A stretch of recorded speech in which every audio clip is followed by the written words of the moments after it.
All India open karate championship നേട്ടവുമായി Padur karate centre. Kozhikode indoor സ്റ്റേഡിയത്തിൽ വെച്ച് നടന്ന all India open karate championship മത്സരത്തിൽ 11 സ്വർണ്ണ മെഡലുകളും 11 സിൽവർ മെഡലുകളും കരസ്ഥമാക്കിക്കൊണ്ടാണ് പാടൂർ ബുഡീഷോ കൈക്കാൻ കരാട്ടെ ഓർഗനൈസേഷൻ തിളങ്ങുന്ന വിജയം നേടിയത്. ഗ്രാൻഡ് മാസ്റ്റർ ഷുഹൈബ് മുഹമ്മദിന്റെ കീഴിൽ പ്രവർത്തിക്കുന്ന പാടൂർ ടോജോയിലെ വിദ്യാർത്ഥികളാണ് ഈ മിന്നും വിജയം നേടിയത്.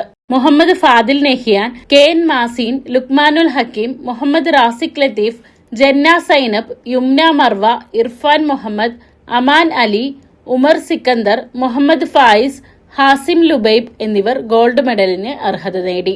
മുഹമ്മദ് ആകിഷ് നബ്ഹാൻ, Muhammad Shafi, Manha N M, Minha N M, Ashir Amir, Muhammad Shafi M K, Muhammad Bilal K S, Sameeh Nooh P A, Fayas K Iqbal, Mahsa Nasrin P S, Shahzad Saleem P എന്നിവർ സിൽവർ മെഡലും നേടി.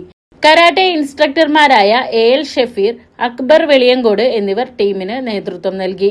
വിജയികളെ പാടൂർ കരാട്ടെ അസോസിയേഷന്റെ നേതൃത്വത്തിൽ അനുമോദിച്ചു.